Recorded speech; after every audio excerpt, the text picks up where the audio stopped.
Tem estado a dizer que o falecido líder da RENAMO, Afonso Dhlakama, passou-lhe um testemunho. Testamento. Um testamento. Yes. Qual é o conteúdo, em que condições é que aconteceu, como é que comprova-se? Estamos a falar de alguém que perdeu a vida, a quem não podemos questionar, infelizmente. Sim. Essa é uma pergunta muito interessante, né? Mas eu digo isso com muita facilidade, com muita tranquilidade.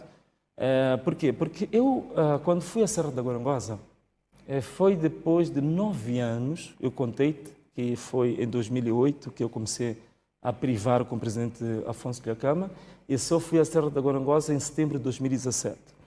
Em setembro de 2017, eu estive na Serra da Gorongosa. A Serra da Gorongosa tem vários níveis hierárquicos do ponto de vista militar.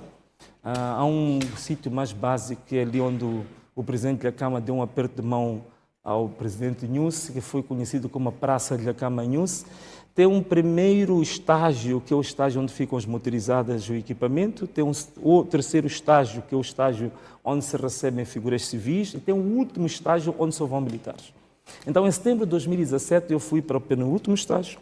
Em abril de 2018, eu fui para o último estágio, que é o estágio onde ficam só os militares, onde tem a casa particular do presidente Dhlakama. Ou seja, menos de um mês antes da morte. Olha, eu vou dizer, eu digo testamento por quê? Eu digo testamento de forma provocatória. Por quê? Porque eu entendi pela primeira vez qual é que era o objetivo realmente do surgimento da RENAMO. A RENAMO, o presidente Dhlakama disse-me isto de frente. A RENAMO não surgiu com o objetivo final de cortar cabeças de quem quer que seja. Não surgiu com o objetivo final de acertar o crânio de quem quer que seja.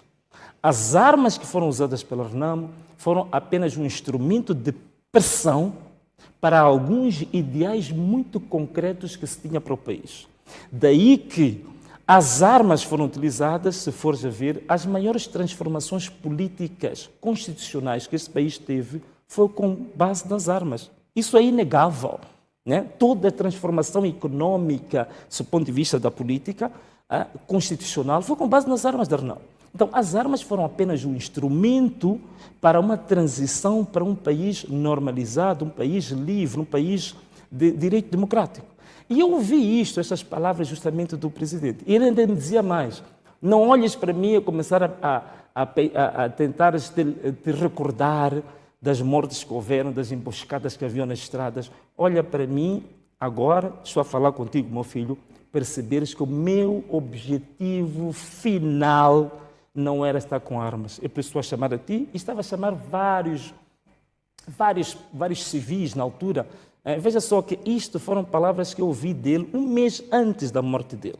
E que ele dizia que eu aposto em ti, Venâncio, porque eu quero que tu vás a Maputo.